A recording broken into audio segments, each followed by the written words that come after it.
There is a kingdom inside of you, a vast and complex world, more intricate than any empire that has ever risen or fallen. It contains soaring mountains of aspiration, dark forests of fear, flowing rivers of creativity, and bustling cities of daily thought. This kingdom is your birthright. It is the seat of your consciousness. It is your soul, and you were born to be its ruler. But look around. Look at the state of your kingdom. For many of us, for most of our lives, the throne sits empty. There is no ruler. There is only chaos. Your mind, a grand hall meant for reasoned deliberation, has been overrun by mobs, the red-faced mob of anger, which riots and burns at the slightest provocation, the trembling mob of fear, which whispers of catastrophe and demands the gates be barred, starving the kingdom of opportunity, the weeping mob of grief, which floods the streets with the sorrows of yesterday, the giddy, thoughtless mob of fleeting pleasure, which demands endless festivals and distractions while the kingdom's granaries run empty. Your will, a magnificent chariot meant to carry you towards your highest purpose, is being torn apart. It is pulled in a dozen different directions at once by the wild horses of your appetites, your impulses, your addictions. One horse gallops towards comfort, another towards validation, another towards envy, another towards lust. And you are not the charioteer holding the reins with a firm grip. You are the one being dragged behind, bruised and battered, along a path you did not choose. And your kingdom itself, your very sense of self, is a city without walls. It stands exposed, vulnerable to any invading force. A stray comment from a stranger is an enemy scout who breaches your perimeter and causes panic in the streets. A piece of bad news is a raiding party that pillages your peace of mind. The judgment of the crowd is an occupying army that sets up its own tyrant on your throne and tells you who you are, what you should want, and how you should feel. This is the state of the ungoverned soul. It is a state of inner anarchy, a civil war with no end, and it is exhausting.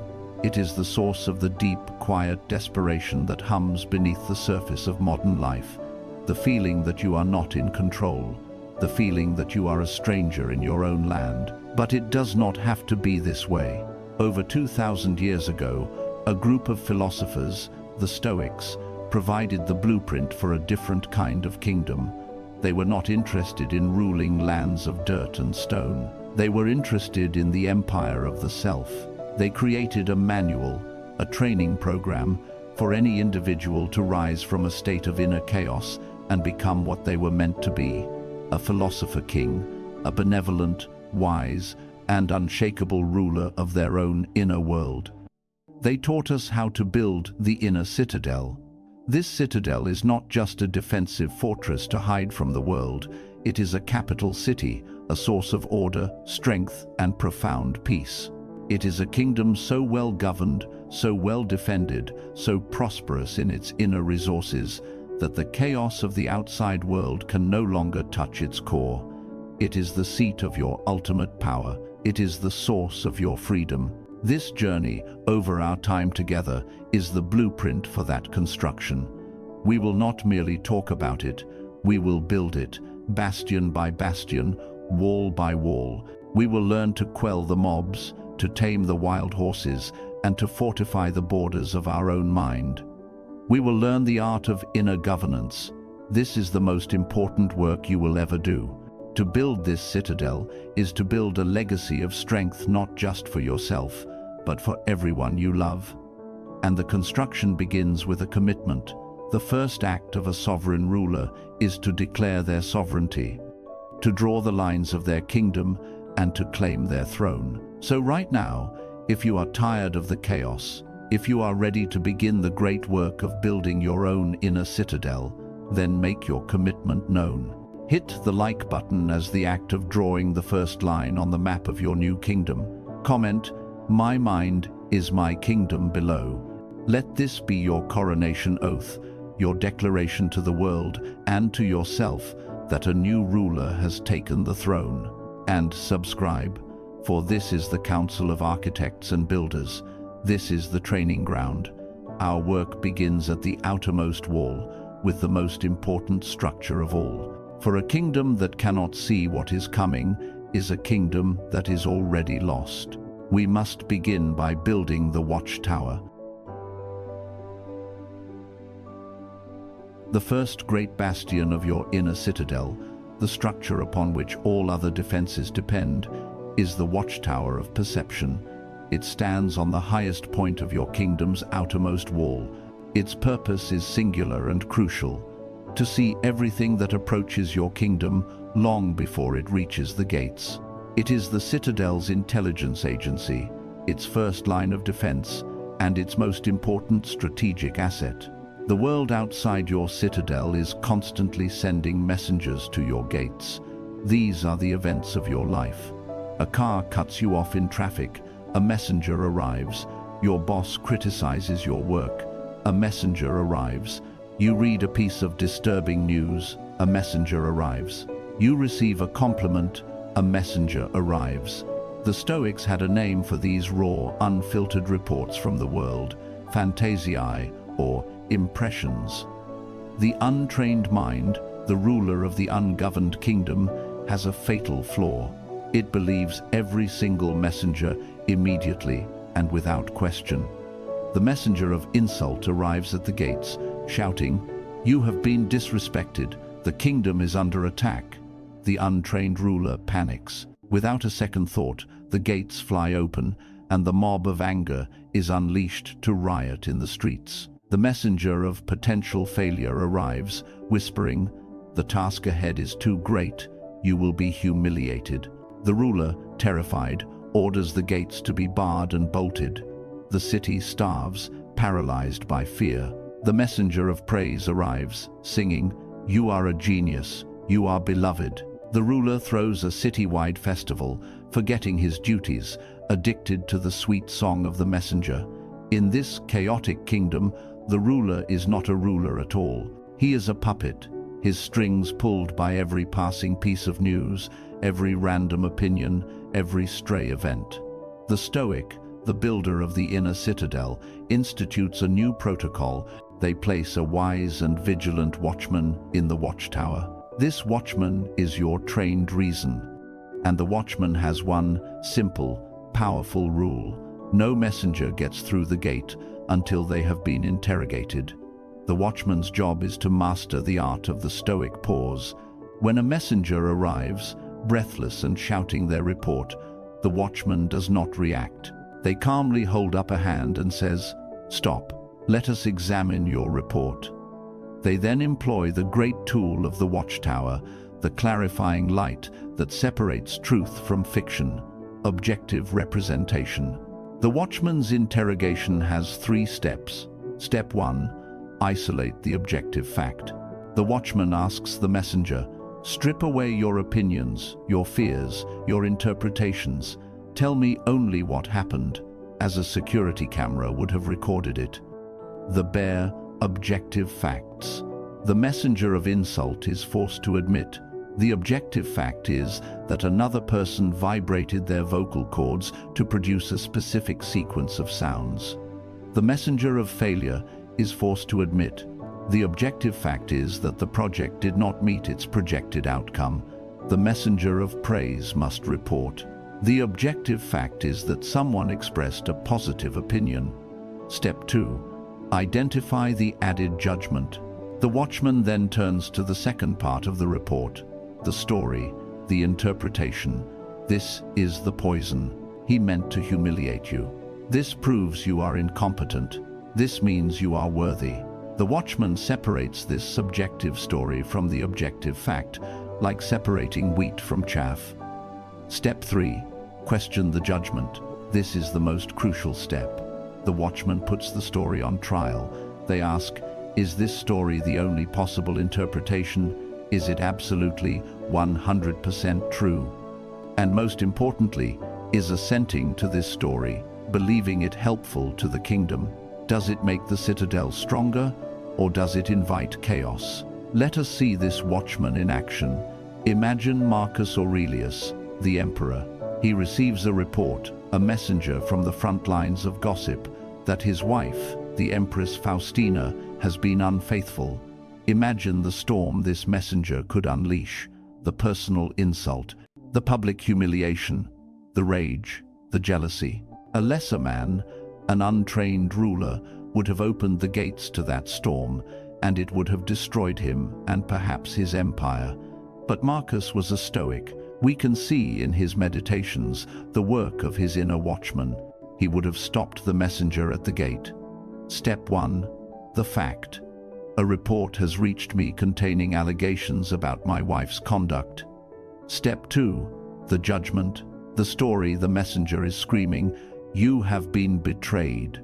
You are a cuckold. Your honor is stained. You must rage. You must seek revenge." Step 3. Questioning the judgment. The watchman in the tower begins his calm interrogation. First, is this report even true? It is hearsay. But let us assume it is. Let us assume the worst. Her action, her choice, belongs to her circle of control, not mine. Does her action have the power to defile my own character? Can her choice make me a lesser man or force me to abandon my own virtues? No, that power belongs only to me. Now, what of my response? If I assent to this story of rage and revenge, will that serve my kingdom? Will it make me a better, more just, more temperate ruler?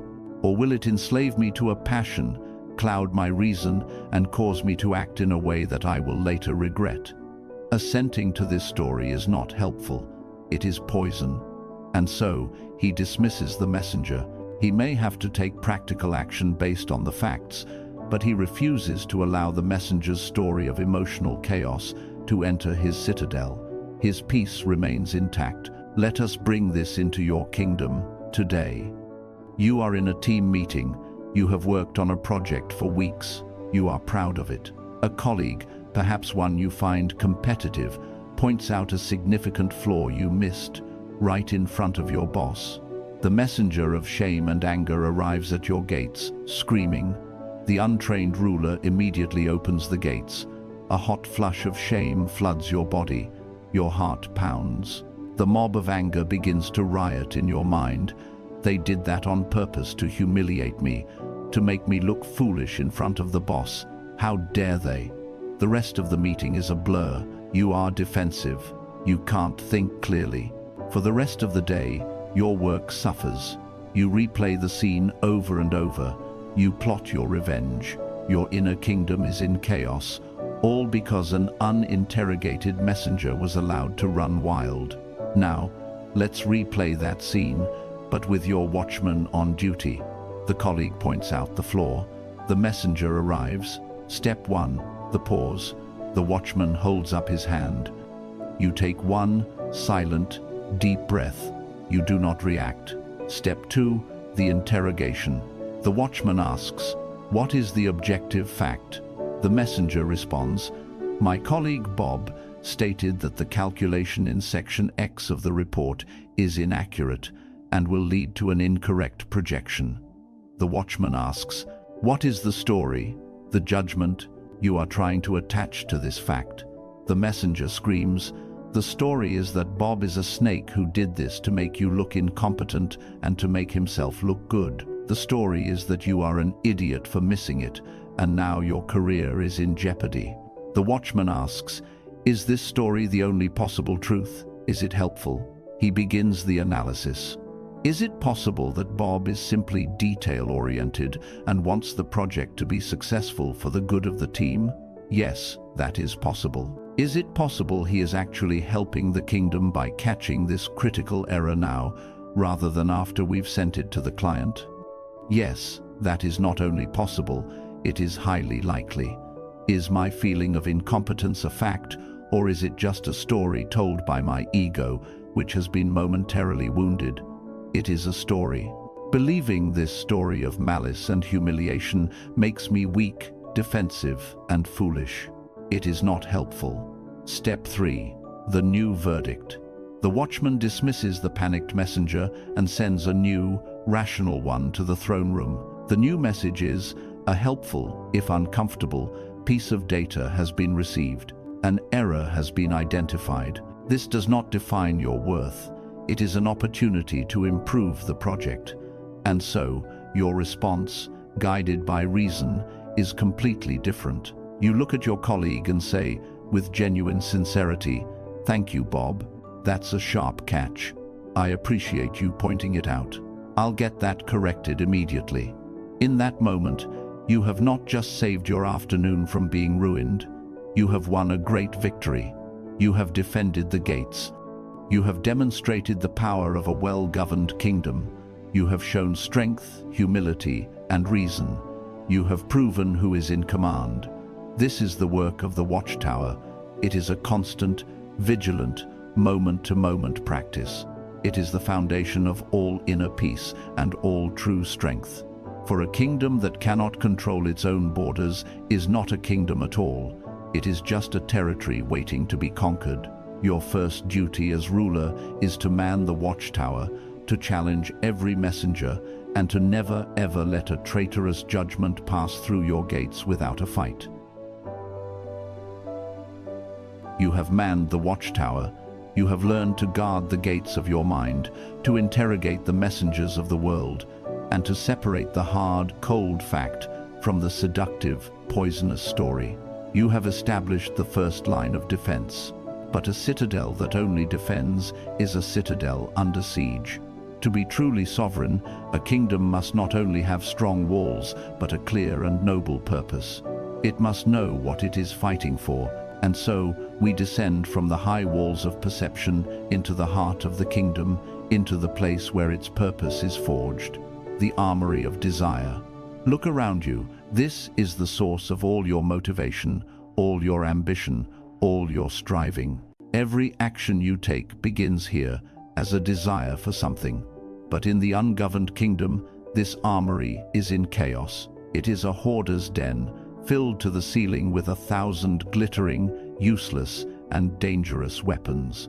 The desire for more money, the desire for the approval of a specific person, the desire for a perfect body, for fame, for revenge, for an easy life, for a future free of pain. The untrained mind believes that the more of these desires it can satisfy, the happier it will be. This is the great lie of the modern world, whispered to you by every advertisement, every social media feed, every shallow success story.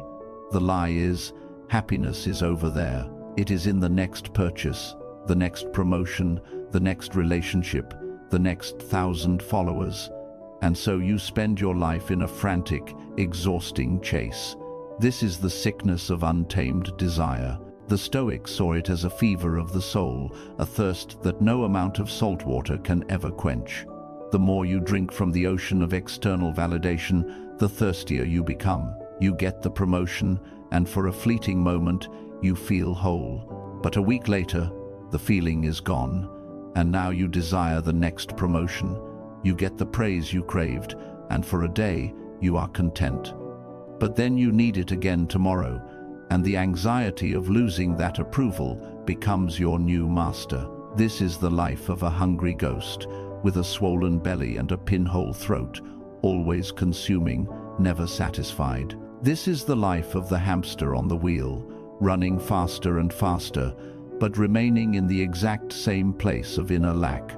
The great Stoic slave philosopher Epictetus stated the cure with radical simplicity. Freedom is not secured by the fulfilling of one's desires, but by the removal of desire. Now, this sounds bleak. It sounds like the call to become a passionless, ambitionless stone, but that is a profound misunderstanding. The Stoics were not ambitionless. They were emperors, generals, entrepreneurs. They simply understood that the raw, powerful iron of human desire had to be taken from the chaotic pile, heated in the forge of reason, and reforged into a true and worthy weapon. This is the great work of the armory, the reforging of desire. This is the Stoic discipline of desire, and it is a two-step process. The first step is extinguishing the illegitimate desires. An illegitimate desire is any desire for something that lies in the outer circle, outside of your complete control. Wealth, reputation, the actions of others, specific outcomes. The Stoic warrior trains themselves day by day to extinguish the emotional fire attached to these things. They do not become a hermit who renounces the world. They may still work towards these things, they may still prefer them, but they do not desire them in the soul-consuming way of the untrained mind. They do not stake their peace, their tranquility, their very happiness on acquiring them. Why? Because to desire what you do not control is to voluntarily sign up for a life of anxiety, frustration, and slavery. It is to give the remote control to your inner peace, to the whims of fortune, and that, to a Stoic, is the definition of insanity. The second step is to focus the legitimate desire. Once you have gathered all the wasted energy from chasing 1,000 external phantoms, you now have a massive store of power. The Stoic channels all of this power, all of this ambition, all of this wanting, into a single, focused laser beam. It is a desire for the one thing in the universe that is truly good, that no one can ever take from you, and that is completely within your control. That is the desire for virtue. Do not be put off by this ancient word. For the Stoics, virtue was not a matter of piety or public display. It was a matter of excellence. The desire for virtue is the desire to be the best possible version of yourself, right here, right now. It is the ambition to act with courage in this moment, the ambition to act with justice in this conversation, the ambition to act with temperance in this decision, the ambition to act with wisdom in this problem. It is the desire to be a good person, a good parent, a good leader, a good craftsman, based not on the outcome, but on the quality of your own effort and intention. This is the only weapon the Stoic keeps in his pristine armory, the single, all-consuming desire to be a good and effective human being. Why? Because this is the only desire that, once achieved, brings true and lasting fulfillment. And more importantly, it is the only desire whose fulfillment is never in doubt, because it is always, entirely, up to you. Let us look at the story of Seneca. He was, for a time, one of the wealthiest men in the Roman Empire. He had vast estates, immense political power, and the ear of the emperor. His critics, then and now, called him a hypocrite. How could a man who owned so much preach a philosophy of indifference to wealth? But they misunderstood his training. Seneca's armory was in perfect order. He did not desire wealth in the way a hungry ghost does. He treated wealth, as he wrote, like a guest in his house. He would treat it well while it was there. He would enjoy its company. But if it chose to leave one day, he would walk it to the door and bid it farewell without tears. His tranquility was not dependent on the guest staying. To prove this to himself, to constantly test the purity of his armory, he would practice poverty. He wrote to his friend, "Set aside a certain number of days, during which you shall be content with the scantiest and cheapest fare," saying to yourself the while, "Is this the condition that I feared?" He was reforging his desires, burning away the illegitimate need for luxury, and tempering the legitimate desire for resilience and self-sufficiency. He was ensuring that his happiness came from his character, not his bank account. And when the day finally came that the emperor turned against him and he was stripped of everything and sentenced to death, he faced it with a calm and tranquility that shocked his accusers. His training had held. The weapons in his armory were true. Now, let us bring this into the modern world. Let's create a case study of ambition. Imagine an ambitious young professional. Her name is Sarah. In her chaotic, ungoverned armory, the primary weapon is the desire for a specific promotion. This desire dictates her entire existence. She is in a constant state of low-grade anxiety, terrified she won't get it. She feels a surge of bitter envy when a colleague is praised. She works late, not out of a love for her work, but out of a fear of being overlooked. She might compromise her values, engaging in office politics to get ahead. Her entire sense of self-worth is tied to this external event. If she gets the promotion, she will feel a temporary rush of validation. If she doesn't, she will be crushed. Her happiness is a hostage to her boss's decision. Now, imagine a Stoic professional in the same position. Let's call him Marcus. His armory has been put in order. His goal is still the promotion. It is a preferred indifferent. It would be nice to have. But his all-consuming desire, his emotional investment, is only for what is in his inner circle. His desire is to do his work with absolute excellence today. His desire is to be a supportive and just colleague. His desire is to face the project's challenges with wisdom and courage. His desire is to act with unimpeachable integrity in every meeting, every email, every decision. He also works late, not out of fear, but out of a commitment to his own high standards. He also hopes for the promotion, but he is not anxious about it. Why? Because his self-worth is not on the line.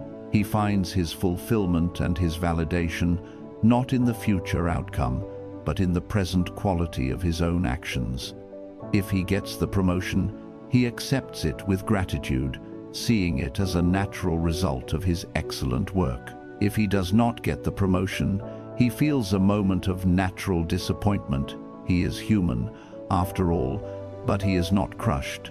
His core identity is not threatened. He can look himself in the mirror and know that he acted with virtue, that he did his absolute best. He can then analyze the outcome with calm reason. What can he learn from this? And continue his work the next day with the same commitment to excellence. He is free. This is the freedom that comes from a well-ordered armory. It is the end of the sickness of wanting, the end of the poison of envy. It is the discovery that the only prize worth wanting is the one you can give to yourself, every single moment of every single day, the prize of your own virtuous character. When you master your desires, you find that you already possess the one thing you were searching for. This is the second great bastion of your inner citadel. A kingdom whose desires are pure is a kingdom that cannot be corrupted. Now that the kingdom's motivations have been forged in the fire of reason, it is time to turn this inner state into outer action. It is time to build the next great structure, the bastion that projects the kingdom's power into the world, the fortress of action. You have manned the watchtower, learning to see the world as it is. You have reforged the armory of desire, learning to want what is true and good. Your kingdom's intelligence is sharp, and its motivations are pure. But a citadel with the best intelligence and the noblest intentions is still just a pile of stone if its army never leaves the barracks. A fortress that only defends, that never projects its power, is a fortress that has already ceded the world to chaos. The purpose of a well-ordered mind is not to sit in passive contemplation. It is to act in the world with virtue and effectiveness. Now that your desires are aligned with your principles, you must transform that inner state into outer action. And so, we come to the third great bastion of your kingdom, the one that connects your inner world to the outer, the fortress of action. The great enemy of this bastion, the most subtle and pervasive saboteur of human potential, is not an external foe. It is a traitor that lives within the citadel itself. It is the voice of hesitation, the voice of tomorrow, the voice of procrastination. This voice is a master of disguise. Sometimes it masquerades as planning, convincing you to spend weeks perfecting a plan you never start. Sometimes it masquerades as caution, whispering of all the things that could go wrong until you are paralyzed by fear. Sometimes it masquerades as realism, telling you your dreams are too big, your goals too ambitious. But its true name is always the same: cowardice. It is the fear of the arena, the fear of judgment, the fear of the discomfort of effort, the fear of failure. It is the love of the comfortable, predictable misery of inaction over the uncertain, difficult, but glorious path of action. The Stoics had no patience for this traitor. They understood that life is fleeting, a mere sliver of time in eternity. Memento mori. To waste a day in hesitation was not just inefficient, it was a cosmic crime. It was a betrayal of the gift of consciousness. Their philosophy was not one of passive acceptance, but of active engagement. The great Stoic imperative is to act, not based on the shifting winds of motivation or inspiration, but on the bedrock of your duty. They called this kathekon, the appropriate action, the fulfillment of your roles. Think of Marcus Aurelius, the emperor, waking in his cold tent on the brutal German frontier. He wrote in his private journal a conversation with himself, a battle against the whispering tyrant of comfort. At dawn, when you have trouble getting out of bed, tell yourself, I am rising to the work of a human being. What do I have to complain about if I am going to do what I was born for, the things I was brought into the world to do? Or is this what I was created for, to huddle under the blankets and stay warm? This is one of the most powerful passages in all of philosophy. The most powerful man in the world, waging a war not against the barbarians outside his tent, but against the universal human desire to stay in bed. He did not ask, do I feel motivated? He did not wait for a flash of inspiration. He asked a simple, powerful question. What is my duty? His duty was to rise and rule. His duty was to be a human being, an agent of reason and action in the world. And so, he got up. This is the code of the fortress of action. Your actions are not governed by your feelings. Your actions are governed by your will, your reason, and your duty. You do the work not when you feel like it, but because it is the work that must be done. This requires a fundamental shift in your understanding of time. The untrained mind lives everywhere but the present. It lives in the past, replaying regrets, or in the future, rehearsing anxieties or fantasizing about success. But the fortress of action can only be built in one place, the absolute present moment, the here and now. The past is a graveyard of dead actions. The future is a fog of unborn intentions. Action can only exist, can only be born, in the fierce, singular, and eternal reality of now. The Stoic trains themselves to bring their full attention to this present battlefield. The question is not, what will I accomplish this year? But, what is the single, virtuous action I can take in this very moment? You don't write a book. You write this sentence. You don't run a marathon. You take this step. You don't build a business. You make this call. The great wall of procrastination is built of the terrifyingly large bricks of the whole project.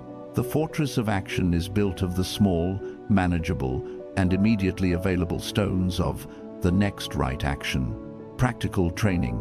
This is your drill. It is called the uncomfortable first step. Think of a worthy goal you have been putting off, something important, something that both excites and terrifies you. Writing the book, starting the business, getting in shape. Now, I want you to ignore the grand vision. Banish the image of the finished product from your mind. That is the future. It is not your concern. Your mission is to identify the smallest, most laughably simple first physical action you could take. Not write chapter 1, but open a new document and type the title. Not go to the gym for an hour, but put on your running shoes.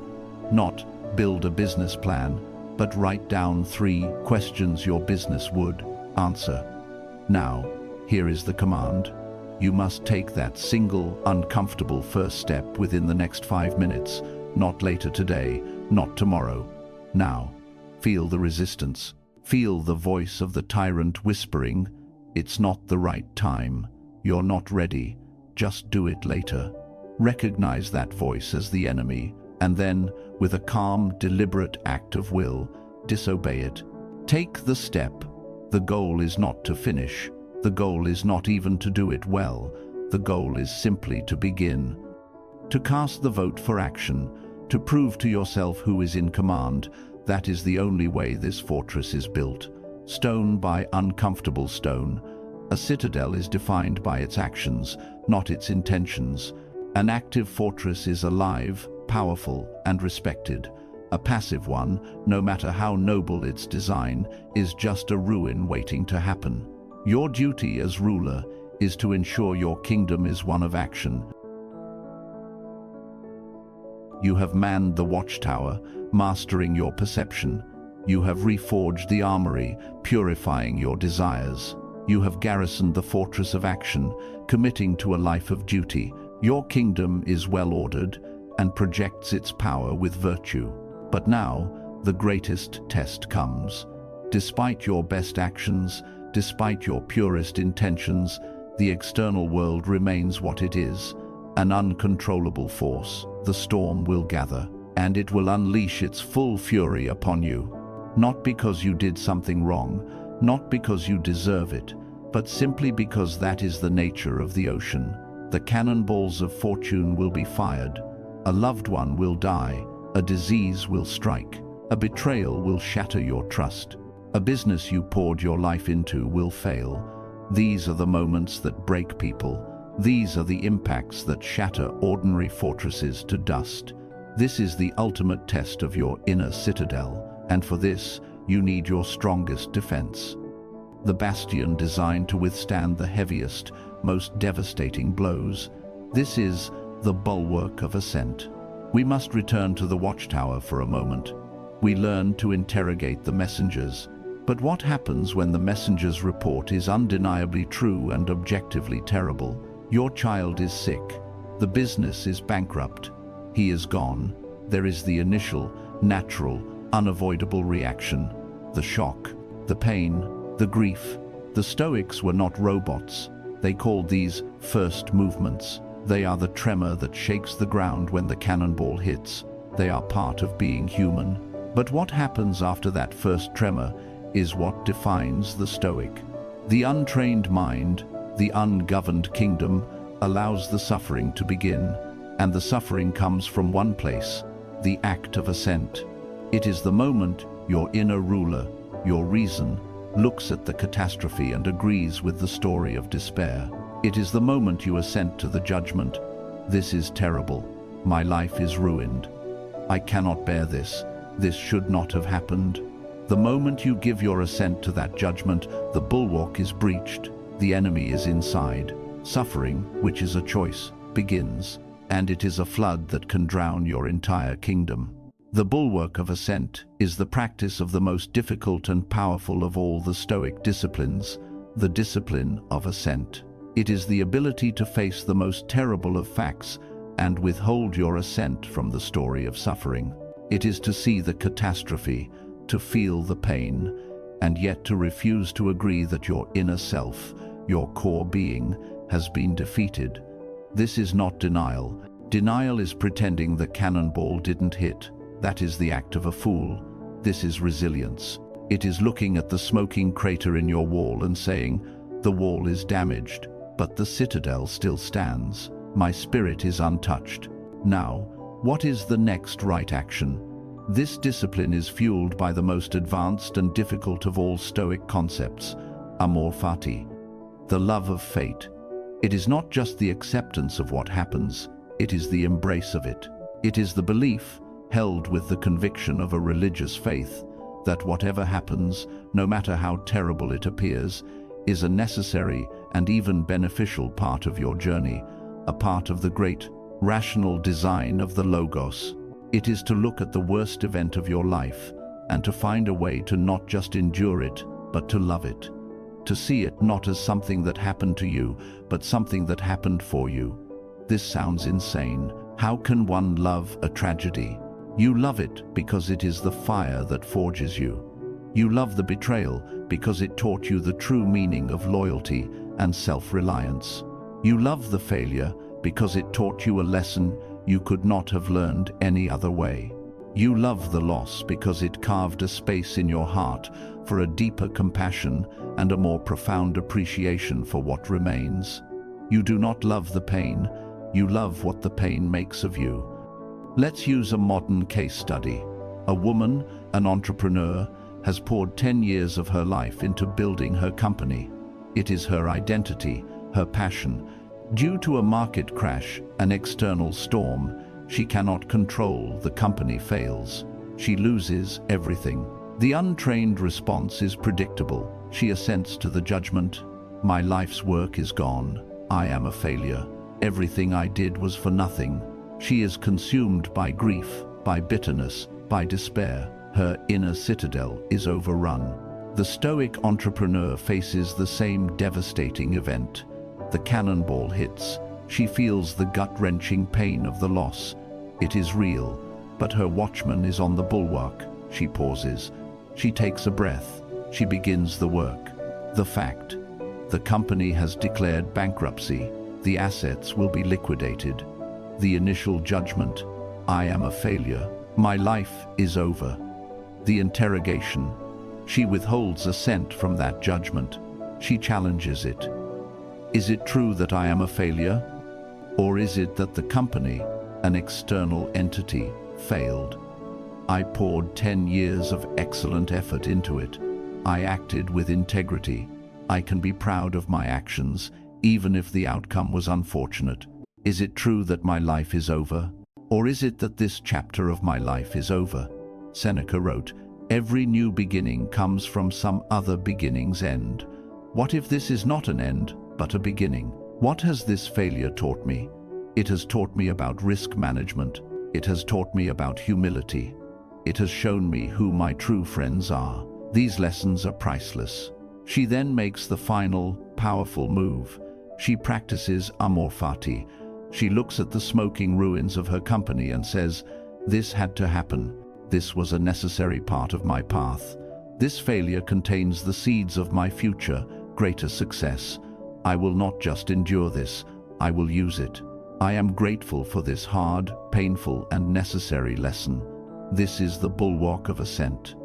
It is the unshakable strength that comes from separating what happens to you from who you are. It is the alchemy that turns the enemy's greatest weapon, misfortune, into the very stones you use to build your citadel even higher.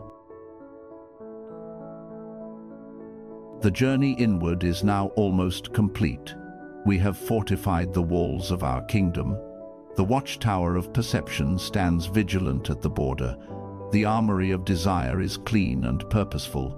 The fortress of action projects our will into the world with discipline. The bulwark of ascent stands ready to endure any blow. The kingdom is secure, but a secure kingdom is not yet a great one. A fortress, no matter how strong, is just a building without a ruler. Now, we must enter the center of it all, the source of command, the heart of the inner citadel. We must enter the throne room of the ruling faculty. The Stoics called this inner commander the hegemonikon. It is your reason, your consciousness, your capacity to choose. It is the you that is observing your thoughts, the keeper of the lighthouse, the watchman in the tower. It is the rightful king of your inner world. But in the ungoverned kingdom, the throne room is in chaos. The throne is empty. And the kingdom is ruled not by a wise king, but by a succession of short-sighted, emotional tyrants. One day, the tyrant is King Fear. He sits on the throne, pale and trembling. His every decree is based on avoiding risk, on staying safe. Under his rule, the kingdom takes no chances, explores no new lands, and slowly shrinks and suffocates within its own walls. The next day, King Fear is overthrown by Queen Anger. She rules with a red-hot scepter, seeing insults and injustices everywhere. Under her rule, the kingdom is constantly at war, launching furious but ill-advised attacks, burning bridges, creating enemies, and exhausting its resources in pointless conflicts. She, in turn, may be deposed by Prince Pleasure, the decadent ruler who wants only comfort and distraction. Under his rule, the granaries are emptied for endless festivals, the soldiers become soft and undisciplined, and the walls of the citadel are left to crumble while the kingdom is distracted by bread and circuses. This is the misery of the unexamined life. Your inner world is a failed state, passed from one destructive tyrant to another, with no stability, no long-term vision, no true peace. The final act of the Stoic warrior is the coronation of reason. It is the act of consciously and deliberately walking into your own throne room, clearing it of the pretenders, and placing your own rational, virtuous self upon the throne. This is the moment of integration. When reason takes the throne, it does not execute the emotions. A kingdom with no emotions is a dead kingdom of stone. A wise ruler does not kill their subjects, they govern them. Reason looks at fear and says, "You are no longer the king. Your paranoia has harmed the kingdom, but you have a use. From now on, you will be my spy master, my cautious advisor. You will bring me intelligence about potential threats, but I will decide whether to act on them." Reason looks at anger and says, "You are no longer the queen. Your reckless rage has cost us too much, but your passion is a powerful tool. From now on, you will be my greatest general. You will remain in your barracks until I, and only I, call upon you to be unleashed, not against petty insults, but against true injustice." Reason looks at pleasure and says, "You are no longer the prince. Your pursuit of comfort has made us weak. From now on, you are the master of feasts, but you will serve only when I decree a celebration is warranted by virtuous action, not as a means of escape." This is the well-governed kingdom. The emotions are no longer the rulers. They are powerful, respected, but ultimately obedient servants to their wise and benevolent king. The king listens to their counsel, but the final decision, the final assent, is always his. This state of inner order is what the Stoics called eudaimonia. It is often translated as happiness, but it is something far deeper. It is human flourishing. It is the quiet, profound, and deeply satisfying state that comes from living a life of virtue, of purpose, of self-mastery.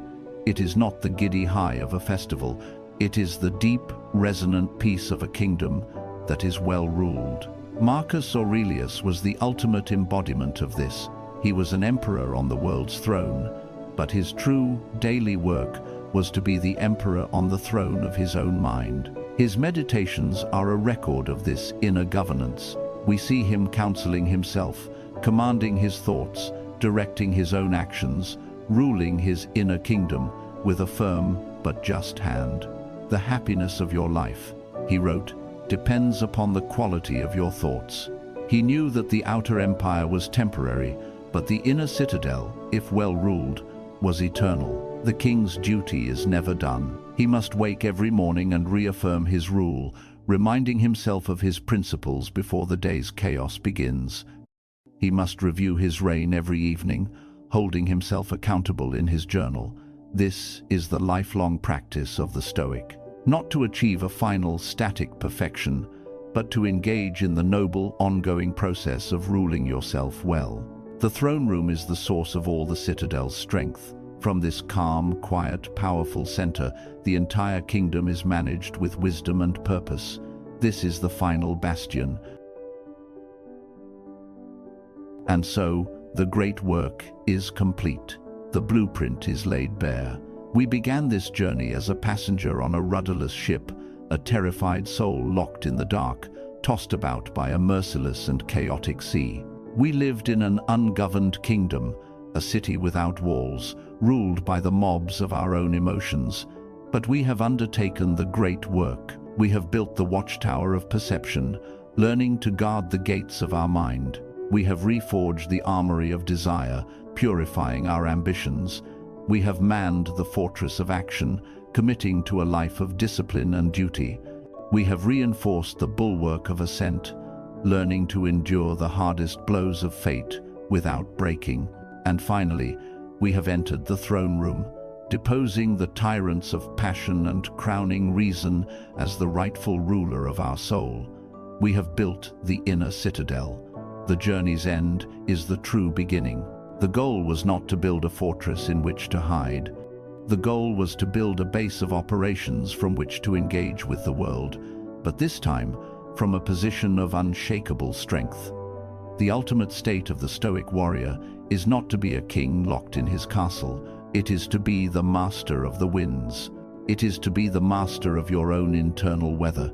You now have the full spectrum of your power at your command. When you are with a loved one who is suffering, you can be the gentle, nurturing rain of compassion.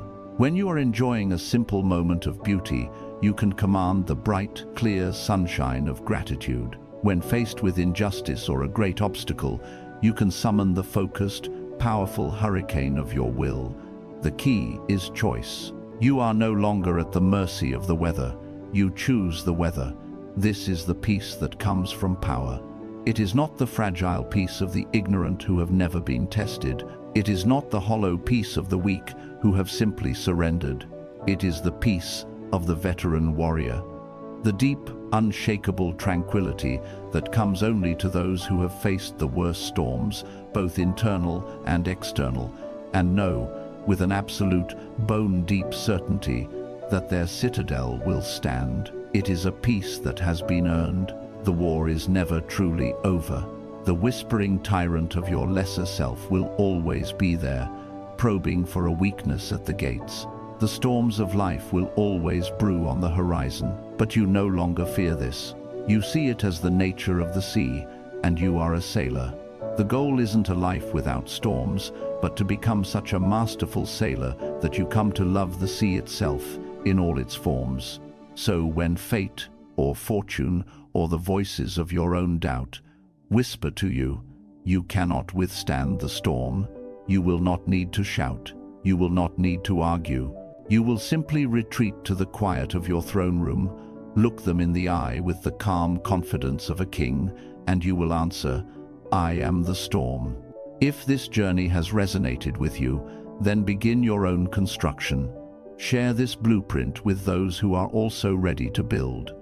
And continue your training, for the work of a ruler is never truly done.